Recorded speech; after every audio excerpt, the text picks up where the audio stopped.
What's up, St. Louis? It's your host, Luke Farrell of the STL Bucket List Show. The STL Bucket List Show is driven by Bomarito Automotive Group.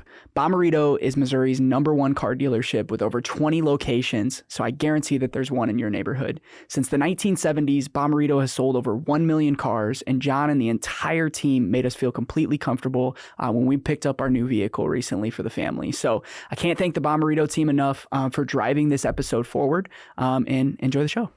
For 50 years, Bankhead and Firth Orthodontics has been proudly serving the vibrant St. Louis community. As a family-owned and operated practice since day one, the commitment to excellence and personalized care runs deep. They believe in giving back to the wonderful people of St. Louis who have entrusted them with their smiles. Step into the 5 locations across St. Louis with modern offices equipped with the latest orthodontic technology. Their 3 amazing doctors are dedicated to providing top-notch, innovative treatments tailored just for you. Join us in celebrating 50 years with Bankhead and Firth Orthodontics, where your family becomes a part of theirs. Schedule your free consultation today and let them help you achieve the confident, gorgeous smile that you deserve. Because in St. Louis, your smile is your legacy.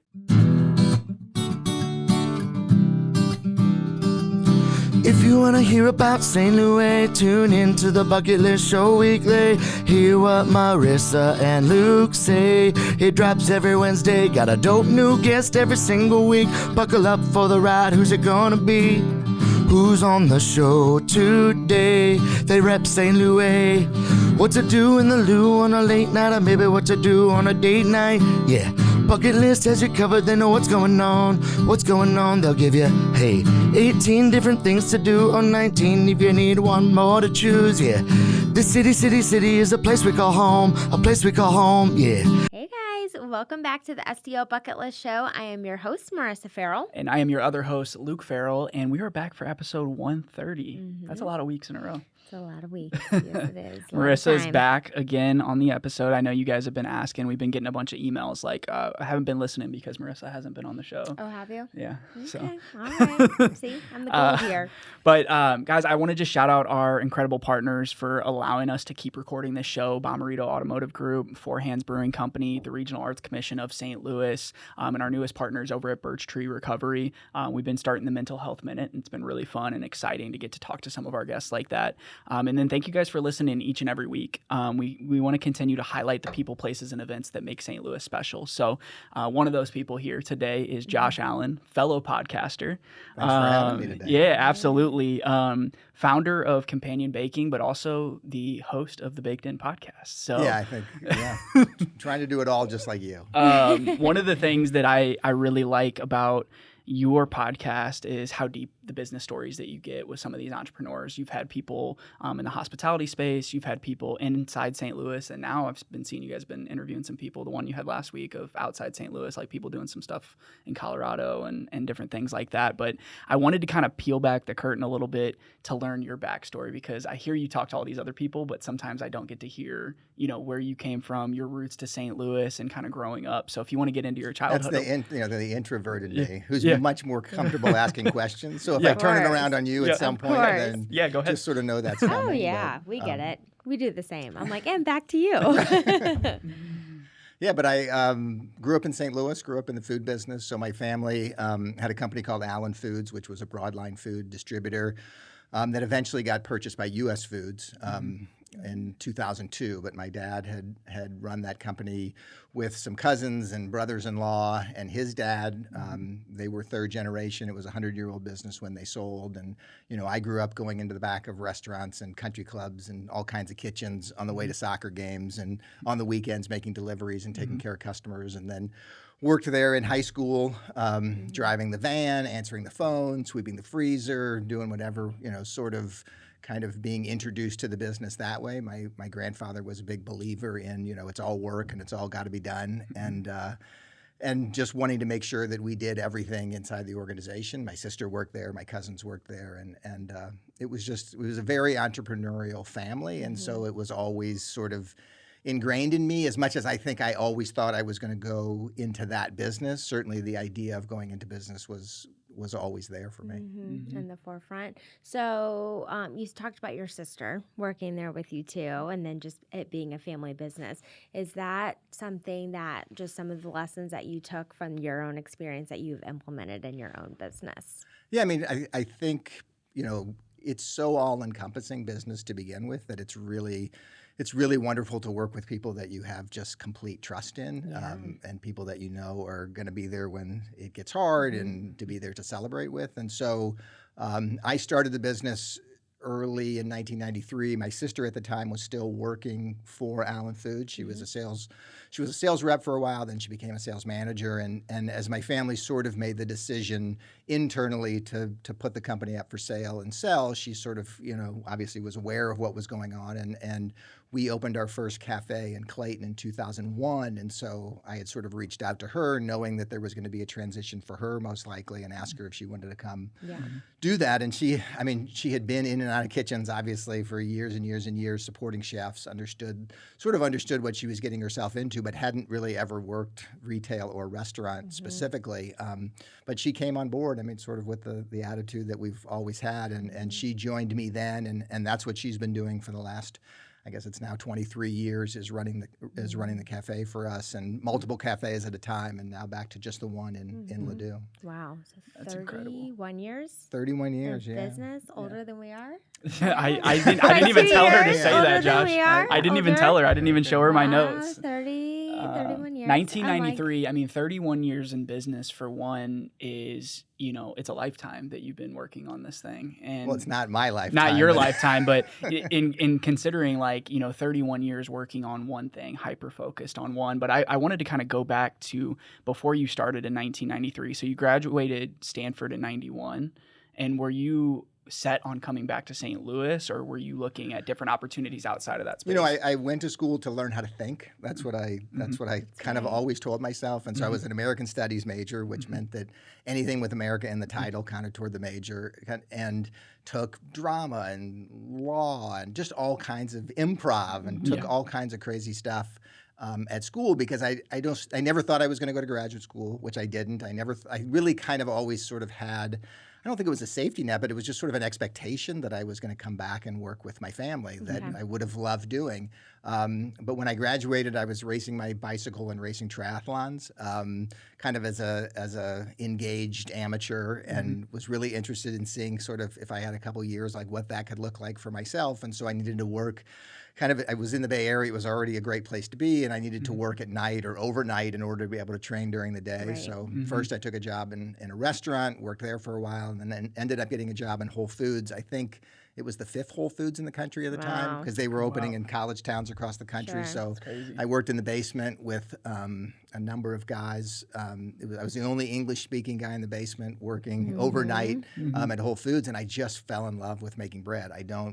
It happens to people all the time, and you either love it, that it's hot, it's monotonous, and it's boring, and it's hard, or you fall in love with it. And I think I fell in love with it at that moment. I think I really then spent the next couple of years trying to figure out how to do it for good. Went to work for a specialty grocery store called the Oakville Grocery Company, which was out of Oakville, California, which is like between Napa and St. Helena and Highway 29. They've since been bought by Dean and DeLuca, the specialty food store, but at the time they were looking to open 10 or 12 specialty grocery stores, kind of a chain. And I happened to be swimming with the president of the company, who was swimming at the Stanford Master's program, and he hired me to kind of do a research project. He knew I was baking, and he said, look, we're thinking about opening a bakery to service all of these places. Bread's a big part of our concept. And so I spent a year sort of figuring out what would it look like, what was the equipment they needed, what would the product mix be, how would we handle distribution in the Bay Area. And at the end of the year, it was like, well, we wouldn't be able to handle distribution because the Bay Area is a nightmare. And they really, the disparate nature of their locations, one bakery couldn't have serviced it, and they already had great relationships with great bakeries all throughout the Bay Area. So they decided to scrap the idea of building a commissary bakery. And I said, well, boy, I got all this knowledge, and I know what it looks like, what it would cost, what it would do. And so I called my grandfather and asked him if I could borrow $86,000 to buy an oven and a mixer, and he said yes. And they gave me a little space in South City on Gustine Avenue. We had about 1,000 square feet of a building that they were occupying at the time, and tiled the floors, painted the walls, installed the oven, and started baking. So with that $86,000 investment, first of all, shout out South City. We're right over there by Gustine. But that $86,000 investment, you pretty much bet on yourself, and you said, hey, I'm going to get this equipment, and I'm going to open up a shop in the Midwest. So tell us about those first few years, because because like anything, we're business owners as well. And those first 2 years are hard. Yeah, you know? and note to self, borrowing money from my grandfather, which I thought would be the easier way to go. Like, I Yeah. think I would have rather borrowed from the bank. Yeah. Because he asked a lot of questions, and course. I mean, he passed away, I believe, in '97, so he was around for the first 4 years. And every Tuesday, I would have dinner with him or stop by and see him on the way to the bakery, and he'd want to know the price of wheat on the Kansas City Board of Trade, and he'd want to make sure I Give knew him all what the the hell was updates. going on. But I mean, he was, and my dad continues to be, knock on wood, continues to be a huge mentor to me in the business, and my sister both. But I mean, the first 2 years were hard. It was exactly what you would expect it to be, but baking's hours are kind of unique in that we got to do what we're doing overnight in order to deliver during the day. So I think for the first 3 years, I went to work at 5 p.m. Oh, no, I'm sorry. I went to work at 9 p.m. and got home at 5 p.m. Yeah, So that's that was wild. it. You worked to 9 to 5, but just the other a way very around. So opposite a little way. longer We've one. seen Yeah, it way too. longer one. Even like we've gone to the airport That's at funny. 4 a.m. and there's the companion Right. truck getting off So I the mean, it was highway. all night. I think we Yeah. closed on Sundays for the first couple of years, and then the Deerbergs family gave us an opportunity to go into all their stores. But part of that was you got to deliver fresh on Sunday, so that took us to 7 days, and so it was just that's what we did. I mean, we just went to work and slowly built the business, sort of one customer at a time, and listening and asking questions. And So what was it about? I know you said that you really enjoyed just the process of baking bread. Like, what is it about, like, when you started it that you were like, I could just keep doing this? Because I'm getting a little anecdote here. Well, I think right before we had Mila, Luke was on this little exercise of just wanting to bake sourdough, and he just kept trying and working at it and Failing. working at it. And so we know, like, making bread is not easy. It's not unless you. Well, especially for someone like me who like thinks that they can like when you're cooking, you can kind of mix things and make it baking better, but baking is completely different. You actually have to it follow has the to be rules. down to a science. And for me, you can never bake the perfect loaf of bread. I mean, there's Okay. always something that you can improve on. But I mean, it goes back, and I still have an easy bake oven in my office today. I mean, I remember baking a brownie by a light bulb, and I thought it was the coolest thing ever. I mean, there is something, and I'm still the person that looks in the oven, is surprised that it worked. Yeah. Loves peeking in the door to make Oh, sure yeah. that it looks the way it looks, and so it's still a craft for me, kind of regardless of the size and the scale that we are, and the amount of automation and the number of people. I mean, to me, I'm still just enamored with just the fact that you can take flour, water, and Right. salt and turn it into bread at the end Yeah. of the day, and that tomorrow you got to start over and do it all over again, and you're only as good as today's bread. Yeah. And, Yeah. and so it's I don't really feel like I have to go to work, so I think that's how you mentioned the 31 years. I mean, it feels like sometimes it feels like a week, sometimes it feels like 70 years, Yeah. but for the most part, I love what I do. I love the people that I get to do it with. We have a tremendous team of people that are equally as passionate and curious as I am, and so Yeah. that's what keeps us going. Yep. So you mentioned the automations, and I want to kind of talk technology for a little bit because obviously in 1993 compared to 2024, technology has changed and it's completely shifted the way that you guys do business. So was there, a moment in your career where you're like, okay, we have to make those changes or those specific, I mean, obviously you've done them in the internet age and then, emails and phones and all these different things that how you communicate with your customers. But how is that transferred to your business, and how have you used technology to kind of help stay above? Yeah, for above your par? young audience listening at home, I had never sent an email before I opened. That's why I was it. saying, I was like, email was email there. We did How not did you have get a hold of the email. customer? I ran the business on a Mac. What was that? Mac Classic, the one Yeah. that you could pick up and carry the whole thing. Oh yeah, and it weighed like 30 pounds. Right. I mean, for the most part, it's the information piece of technology that has been the most sort of the biggest changes. I mean, in the end, what we're doing, while maybe our piece of equipment now connects to the cloud that it never would have done, we've only added automation as we've scaled the size of the business, not necessarily because the technology is so much better or different. I mean, there were always there was always machines to make bread if we were big enough to need those machines, and obviously we had to do it one customer at a time and only be able to scale into new equipment as those opportunities presented itself. I think it's the way in which we stay in touch with our customer, social media, speaking to our social media managers. email, all of that kind of stuff that's changed pretty dramatically, and how tied we can be. I can be on vacation theoretically and can work just as much as if I was at the bakery, which I think is a blessing and a curse, obviously. Yes, for sure. But for the most part, we've only automated it as we've been able to scale the business, and most of the automation that we've done, we sort of take it from this idea of like safety and retention and kind of quality is sort of how, what are the things that we could do to make the environment better for our folks, a more safe environment? And then what are the things that we can do to kind of help with retention, because turnover is a challenge. So what's the worst job, and can we automate that, right? So the first big major piece of automation we purchased really not until the pandemic, was a robotic pallet loader. Like basically it picks up the 30-pound box of bread and builds the pallet, because somebody was standing there for 4 or 5 hours a day, starting at 6 inches off the ground and going to 84 inches off the ground building a pallet. Well, it's not particularly safe, the lifting and bending and twisting, and it certainly isn't. It's mind-numbing, and you're in a cold room. So can we automate that? And then can we automate the building of the box, the creation of the box? Can we automate moving of flour, material handling, shaping dinner rolls? I mean, there is a point where, you want to be a baker and you want to know how to shape bread. At the same time, 10,000 hamburger buns later, you don't need to be rounding those at a table, or 7 people doing that. And so the automation has sort of come from a way in which we can continue to take care of our folks as best we can and take care of our customers. Yeah.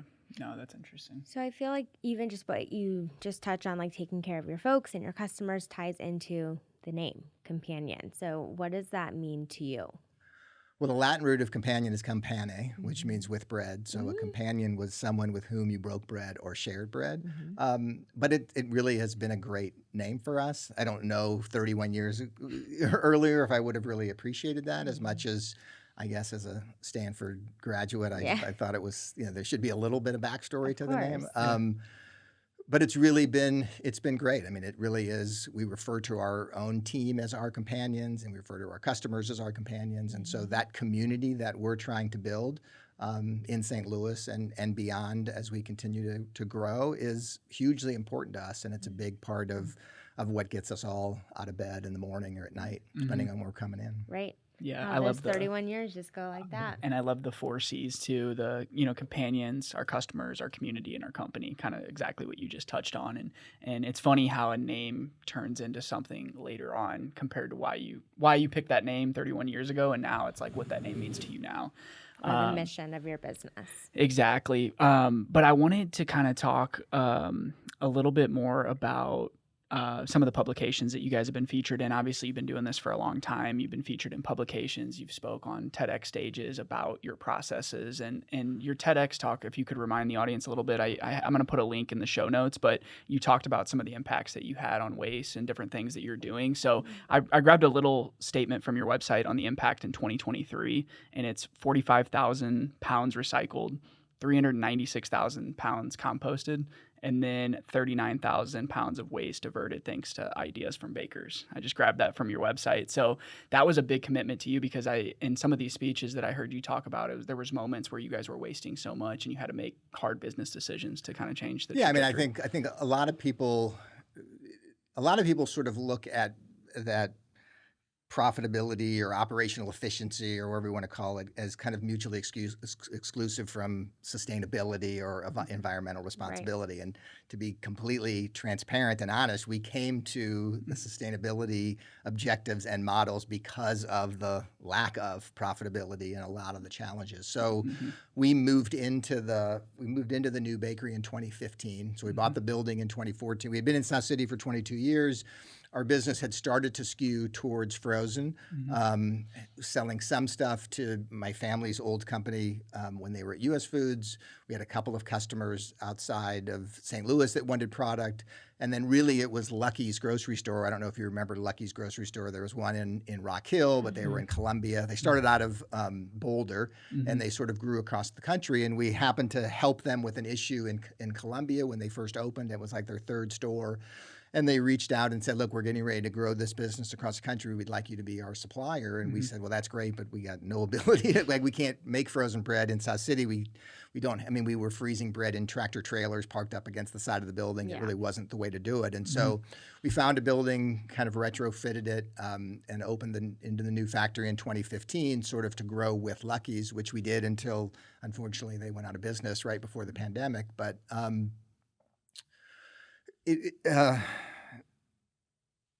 the scaling up of the business, I guess, we didn't do it very well. So, for lack of a better way of saying it, we really kind of fell short when we were growing and we were moving. We went from 15,000 square feet to about 45,000 square feet. We went from leasing space inside of a building where the exterior of the building was handled by somebody else to now being responsible for 4.5 acres. We were, renting the use of their dumpsters and actually their forklift operators to load and unload trucks, and all of a sudden we were responsible for the whole thing. So a lot of the things that we took on had nothing to do with making bread. We knew how to make bread. We didn't know how to do everything else, but everything else sort of got in the way of making bread. Sure. And we were growing the business. So we were generating a tremendous amount of waste. And perfectly honestly, the bank called and said, look, you're not making any money. You pushed all your chips into the center of the table to do this, and we need a plan. Like, what are we going to do? Like, we got to fix this cash flow problem. And I've always been somebody that has tracked metrics, sometimes unconventional ones, sometimes common ones. But I knew that the new trash company had been sending us how many pounds they were picking up every month, but we had never really done anything with it. So I just took the opportunity to graph the waste that we were generating and realized that we were producing, I don't know, 6 million pounds of bread a year at that time and generating 1.6 million pounds of trash. Like, it was ridiculous. Yeah, Like, wow. and we were so in over our heads that we weren't even really paying attention to it. And so, we've had a great relationship with the bank, knock on wood, and they gave me a little bit of leash because I said, look, we're going to fix the waste problem. We're going to attack waste from every possible angle. We're going to get everybody in this organization behind it, and I think that's going to solve our problem. At least I hope so. Can you give me 6 months to see if we can do it? Yeah. And we got everybody behind it. And so this sustainability model and initiative grew out of this financial, really cash challenge that we were on. But it was so much easier to get folks to support the idea of not throwing as much stuff away, right? I mean, everybody that came to work for us has always wanted to make a great product. I mean, they consider themselves to be craftspeople. So there's nothing worse than making a product and then throwing it away at the end of the day. Or having it be a mistake, or not putting the salt in, or letting it proof too long and having to throw it away, or burning it in the oven because you didn't pay attention, or just something happened. And so we said, look, let's fix all of this. And in what's now been almost 8 years of that initiative, I think we've reduced our landfill contribution by like 93%.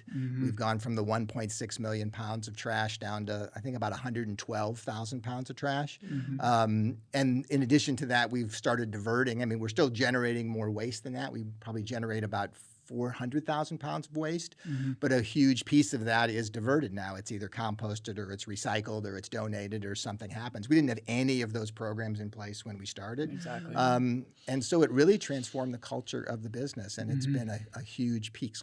A huge piece of what we do and what we talk about. And I think it's attracted people to the company who have joined us and who have stayed because of it. And it's been a story then that we've been able to tell. So like the TED Talk was, changing your culture by watching your waste. And I've done a lot of presentations at trade shows and different industry things about it. And I haven't really met too many people that have done it, at least in our industry. I know there have been plenty of folks that have done it, but I think most people have always looked at it as separate, and either so I can't do sustainability because it's too expensive. And my argument to that is we did sustainability because we had to save our ass, and it has gone on to do that for us, and we're an entirely different company today than we were 8 years ago. It's amazing. What a learning. That takes some serious work, inner work, and like you said, your back was up against the wall. You pushed all your chips in, and you're like, we got to figure something out. But now, sometimes in some of those moments when you push through and you persevere, it creates that story. It creates that brand story. And now you guys are doing it for other reasons, just because of And I think for profitability. a lot of people, us included, anytime you move or anytime you go through a transition like that, it's like starting over again. I mean, you go back to work just like you did when Well, and all your you expenses first started. tripled. You said you went from 15,000 to 45,000 square feet, and you were renting, then you were owning, and then you had to maintain. I mean, your expenses went through the roof too, Right. just going to that bigger spot. But Yeah. growing pains are tough. It's so hard to when to know. Did you have mentors during that? I mean, obviously your I mean, your my family, dad has been a mentor, and because they've done he it. grew Yeah. the business pretty substantially during his tenure there. And I mean, I have industry people that I have looked up to. Obviously, many of them initially have retired now that we've been around for 31 years. But yeah, some of it's just doing it too, right? Yeah. And because every situation is uniquely different, Right. and it's making sure that you surround yourself with great people who Right. Get will you through go it. to the trenches with you. And knock on wood, we certainly had that. Yeah. That's amazing. So, as an entrepreneur, and just for the sake of our listeners, we have a large age selection, I would Yeah. say. Anyone who is interested in pursuing entrepreneurship or just starting something on their own, what would you tell them? What advice? What are some of the challenges you face? How to deal with that? What would you tell them? I mean, I think you got to go to work in whatever industry you're interested in being a part of. I mean, I think that's the biggest thing because I think you sure as heck better love what you do, Yeah. and it just can't feel like work. I mean, I think the most successful chefs and restaurateurs I know love what they do, right? Like they're hospitable. All they want to do is share food and be Talk to around people people. doing it. But you got to go to work doing that, and you can't necessarily learn that in culinary school. You can learn the skills, but you can't necessarily learn if that's what you want to do. And if you want to be in social media, you got to go to work for somebody. So you see what it's like to have the interactions with the customers and how much of a pain in the butt the customers are, or what the expectations are, what the pressure's like. And you got to go to work and really commit to giving whoever you go to work for a fair shake. Doesn't mean you can't be honest and say, look, I'm interested in doing this. I can give you a year, I can give you 6 months, and I'm going to do everything I can to help. But potentially be honest about the end line if there is one. But Yeah. I think you have to go to work in the industry that you want to be a part of just to make sure that it's what you want to do. Yeah. I mean, we have to, as a teacher, you do that. You go through student teaching and you see if the classroom is a fit for you or not. Some people take their first year and they're like, not for me. And it takes them a second longer. But having that experience and just being under mentorship kind of gives you that idea. And I think life is about figuring out all the things you don't want to do as much as it is what Right. you do want to do. Yep. Like you said, I mean, you don't want someone to spend all that energy teaching. And even if it's something you're thinking about, can you volunteer early? Yeah. Can you go work in my daughter's in education in Denver, and she tried to get in classrooms as soon as she could Right. to see, is this really something that I want to do? Definitely. Yeah, that's true, because you go through college 4 years and then you just like go into the workforce. Like you said with teaching, you don't do student teaching until the end of your senior Well, year. with my program anyway, yeah. So That it's was the so- end. And it's you're like, so oh, different. I've done all this schooling, and it's like this is the end, and oh, I hate the classroom, but this is all I've learned in the last 3 years, so that can be kind of tricky. And we talk about technology, and like now, if you're a young entrepreneur or you want to be an entrepreneur, it's not that hard to get a hold of people anymore either. So, it used to be, and even when I was in high school 10, 15 years ago, it was harder to like reach out. Now everybody has emails and social media profiles and LinkedIn's that you can actually like reach out and ask questions to people. You can listen to podcasts with successful people. You can read books with people that have what you want and have been where you've been.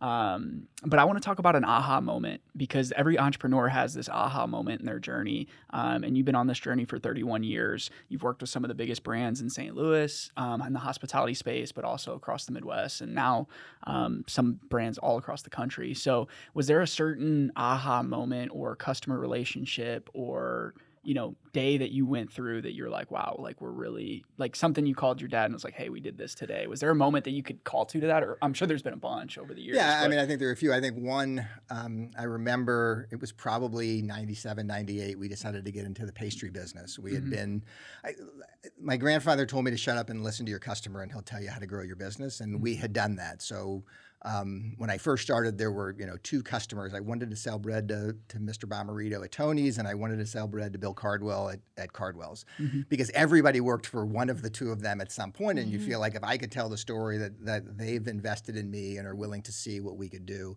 then it makes sense. And knock on wood, and Mr. Bomarito has since passed away, but Bill's a good friend of mine still, and I mean they both allowed me to make bread for them on an early basis. And Bill would say, "Hey, I need a hamburger bun for lunch." So we would be making his sourdough bread for the table. He would need a bun for lunch. We'd figure out how to do it together. We would make it. We were selling bread to the Ritz-Carlton, and they needed banquet dinner rolls. So we figured out how to make banquet rolls. And we started to get, after a handful of years, some inquiries about pastry.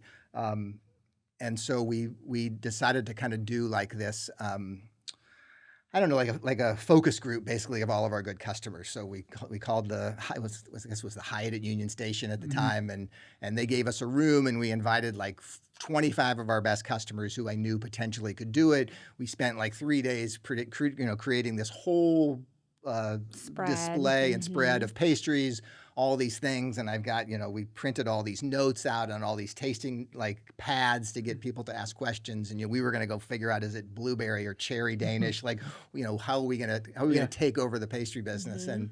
And we sat down and we started to talk about it. And like to a T, we would just ask around the room. And it was really wonderful that they all came together, number one, and that they were willing to talk to us.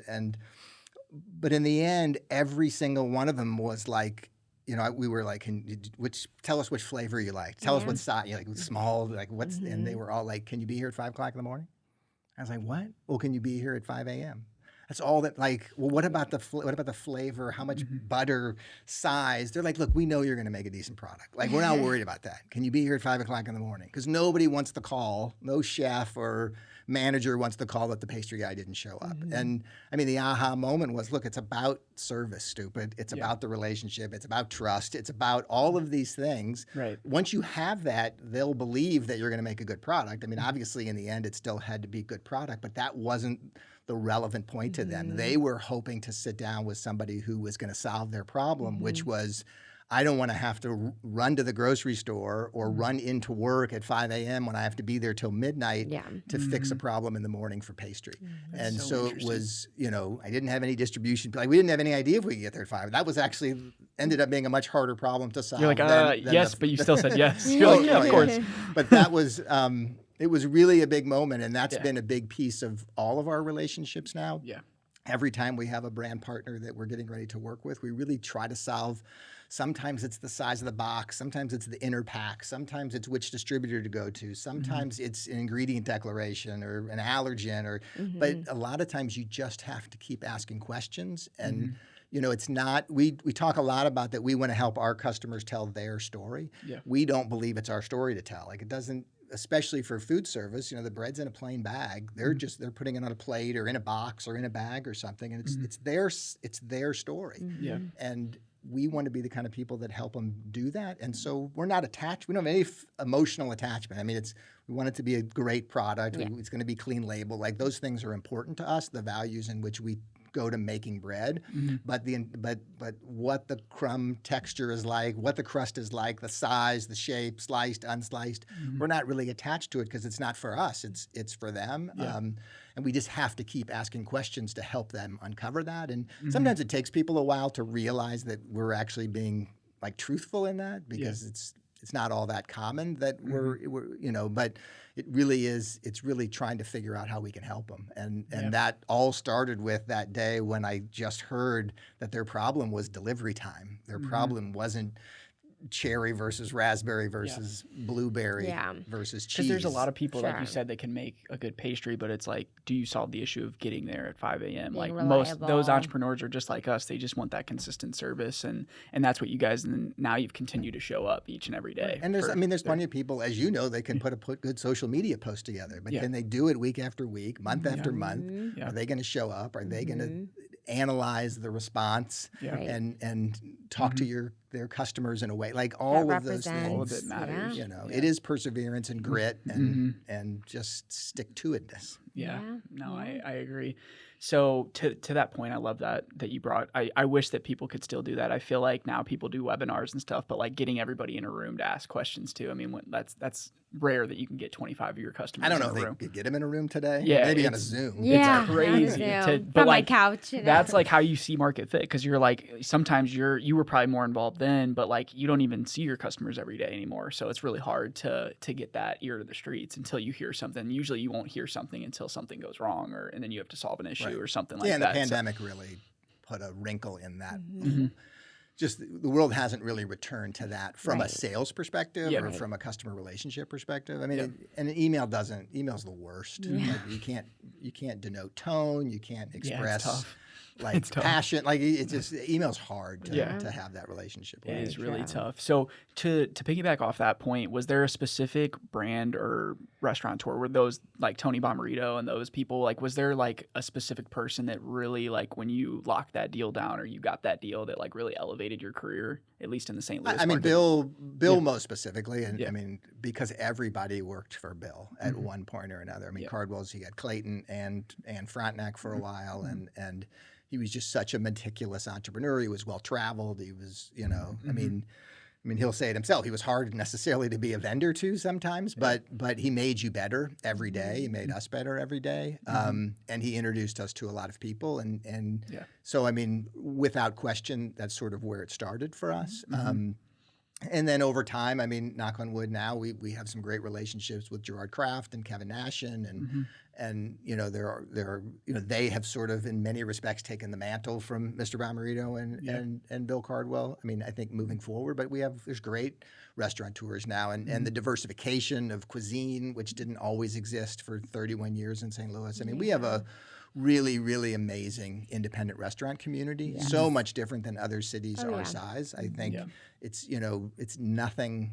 It's so much more diverse and interesting to me than Kansas City or Louisville or Cincinnati. It doesn't mean that they all have great restaurants, but I think We're a little underrated, I think. Like I think until you get here and you see it and you get to taste it, you're like, oh wow, like the options, like you're saying, there's infinite very places to go. saturated. and a big Yeah. piece of it is that we live in an area that's affordable enough to be able to go out to eat to support all these people, Yeah. right? Because in the end, it doesn't matter how good you are if the community isn't there to support you. Right. And Yeah. the community is supporting just a whole slew Of of different folks. I mean, you guys make a lot more announcements about the next guy opening than Yeah. the gal who closed. Yeah. I mean, there aren't many It folks is. that. It is crazy. Like they always say we punch above our weight with the amount of restaurants per capita. Like there's 3 million people in the greater St. Louis.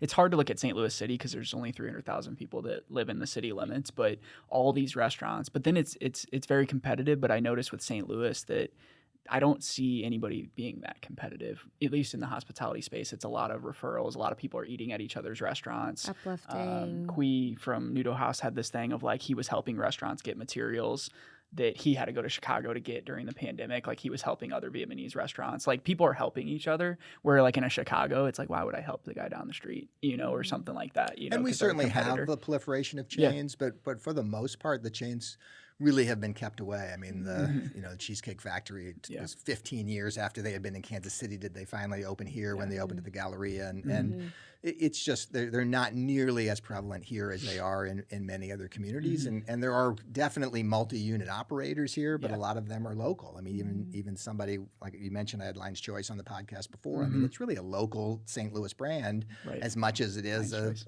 a fast food restaurant. So fine dining or dining has shifted though after 2020, 2021. Now we're seeing fast casual, all these different concepts. Has that affected your business? Because you should be doing this bread service and all this different things. I mean, you're still doing it, but now you've shifted to buns and sandwich buns and all these different things. So like you probably know where the world is going more than others because you can see what people are ordering more of. So I think for the most part, it's the portability of food. I think it's the to-go aspect that's the bigger deal because even the higher end places are still doing a percentage of food to go much higher than they ever did before. Yep. Whether that's through their own delivery or just pickup or third-party apps or whatever it is. And so, knock on wood for us, portability a lot of times means sandwiches. So like you said, I mean, the bun part of our business has grown quite a bit because people, what I find the most interesting is it used to be, service and decor and aesthetic and sort of that whole in restaurant experience was part of your brand. Well, if somebody takes food to go, it's what's in the bag or in the box, and that's it. That's all you have to win by. Right. And so the differentiation that needs to happen in the presentation or in the packaging or in the which bun you use for a sandwich becomes a much bigger deal than it used to be, I think. Yeah. Because you're being judged. That's what it's coming down to. Right. And I think that's really hard because we have such have such great hospitality professionals in this city, in these places. But if you get food to go, you don't even really get to experience that. Right. So I hope it goes back the other way as folks continue to. I mean, the world has opened up, right? But food to go is still a big part of it. But I think that we're missing something when we don't have the in-restaurant experience. Yeah. I agree. Yeah. You just wanted to we wanted to order food from a place, and I was like, I don't really want to order it It's because I'd rather definitely just not the go place there. you would- It was Sato, and it was like sushi. I'm like, why would we order sushi I know, Sato it's to go? so It's like such good. an amazing restaurant to go to. It's And part of the it is ambiance. the vibe and Yeah, how the busy they are vibe. and the people that are 2 inches away Yeah. from you at the Yeah, table. Yeah. and like Yes, talking to exactly. sitting at the sushi bar, Watching watching them make them. it. Yeah. But Uh, sometimes, you just want a good bite yeah, to you go. want good sushi when you want good sushi. And you don't want to clean anything up. I know. Exactly. There's just, Especially come on, with a I'm tired. 6-month-old. New mom. I'm tired. You get me, Josh. So you guys also have done a lot of community events recently. We've gotten to pop out, like we said, parking lot parties. And what's some of your favorite moments and just hanging out and meet and greeting with people who support your business? I mean, we've been part of Pedal the Cause now for essentially all 15 years, and it's coming up again the end of September. And Really? we do a lot of we do World Without Cancer Day, which was just the beginning of August. We do some of their training rides. We just did we did breakfast and coffee with Caldies for the 350 riders down at the Foundry in front of Big Shark there. So I really enjoy that. I enjoy Pedal most specifically because we feed 4,000 riders breakfast on the day of the event, and it's such a wonderful giving group of people and a group that we've been a part of, which is really nice. And I'm a cyclist and a runner, and so it's a community that I know well, and it feels good, right? Because they're doing such great work in the community. Yeah, wonderful. I know. I love that you guys do all of those events. I mean, we talk about that. Just trying to highlight nonprofits and people who are just involved in supporting other communities. So it's really great that you guys do that.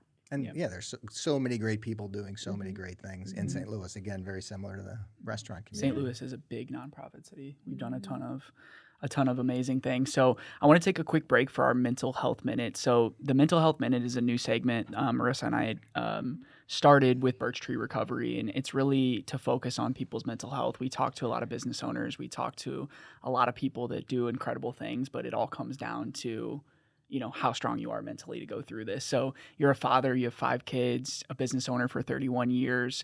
Can you speak to, how important, your mental clarity is, your mental health is to balancing all the things that you have going on in your life? Sure.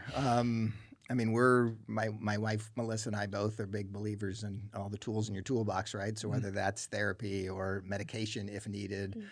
We've had some really hard suicide experiences, both personally and professionally, like in business and personally in the last handful of years. So it's always top of mind and kind of scares the heck out of you, especially as you start. We have kids that are, 3 of our girls are in their 20s, and it's hard. The pressures.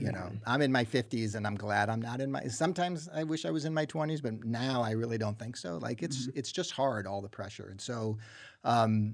We're talking about it a lot to the best of our ability, especially with the 2 boys that are still at home and trying to stay on top of that. And then at the bakery, it's hugely important, like the culture piece. But we have Nancy Breinig's our chief happiness officer. Like we have a CHO, which I think is super important, and her job is really to just keep an eye on everybody. I mean, she's ultimately responsible, like from recruiting to retirement, I guess would be the idea, and everywhere in between, personal and professional development and getting folks help if they need it in whatever way. But we can't ignore it. And I think going through the pandemic certainly brought it much more top of mind. I don't pretend that we paid a lot of attention to that pre-2020, but I don't think we'll ever stop paying attention to it now, even as we move away from that. Right. Yeah. Wonderful. That's amazing. So a couple more questions, but you mentioned your kids, and I just had my first daughter 6 months ago. So I need to ask another dad, is there any advice that you would give that you wish you might have known when you had your first? Is there any specific advice that you would? In terms of balance, or like because you were. You mean for you, or like for them? Yeah, what do you mean? Well, so you were. How old your oldest? She's 20. I was 28 when my oldest was born, so she's going to be Same. 27 next month. Yeah, so I'm 28 now, so I was 28 Mm-hmm. too. So you were 28, you were running your business at that time. So what advice would you give yourself back then, or that you could pass on to me? Because I'm going through it I mean, right in now. the end, I think you're going to do the best that you can do, right? And Yeah. I think I think it's definitely, I think it's what they see and not what you say.